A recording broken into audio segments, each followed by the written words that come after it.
Ni kisa ambacho kimewaacha wengi katika mshangao mkubwa wa jinsi binadamu wamegeuka na kuwa wanyama.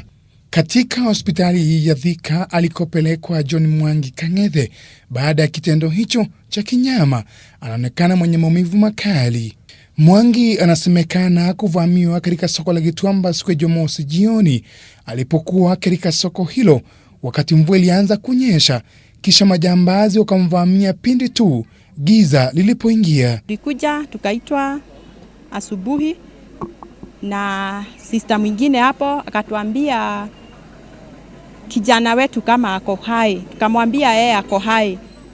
Nikamuuliza kwa nini, akaniambia siri zake, yani nini zake za siri, sehemu zake za siri ziko Gituamba kwa hapo chini. Sasa madhe alikuwa hapo, akasema achukuliwe haraka sana na aangaliwe, na akaangaliwa akapatikana hana. Hata yeye mwenyewe hakuwa anajua hana, alikuwa ni kama amechanganyikiwa. Kwa yuko mahali pembeni tu kutoka kwa mvua, alikuwa ametoka tu kwa mvua akapatana na watu ambao waliweza kumpulizia madawa, hakujiamini ama hakujijua. Sasa baada ya hapo akaweza kufanyiwa kitendo ambacho si kizuri kamwe. Baada ya kitendo hicho, Mwangi aliachwa katika eneo la mkasa na kuokolewa na msamaria mwema.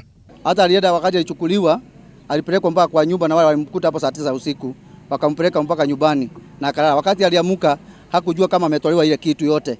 Sasa mimi nikaenda kabia bibi yangu, mimi nasikia kama sina kitu ya asili yangu moja. Haki yetu kama familia na serikali ikaweze kuingilia haya maneno, kwa sababu kuna visa mingi zimetukia mahali hapo, hata si cha kwanza. Sasa tunataka hii maneno ichunguzwe mpaka tujue nani waliofanya kitendo hiki. Kisa kimetushangaza sana sababu ule kijana hana vita na mtu na hana ukorofi na mtu. Hata akikunywa, wakati alikuwa anakunywa pombe yake hakuwa anakofisha na mtu wala vita yote. Wenyeji wa Gituamba wanasema kuwa visa vya ukosefu usalama vimezidi na sasa wanataka idara za usalama kuwajibika.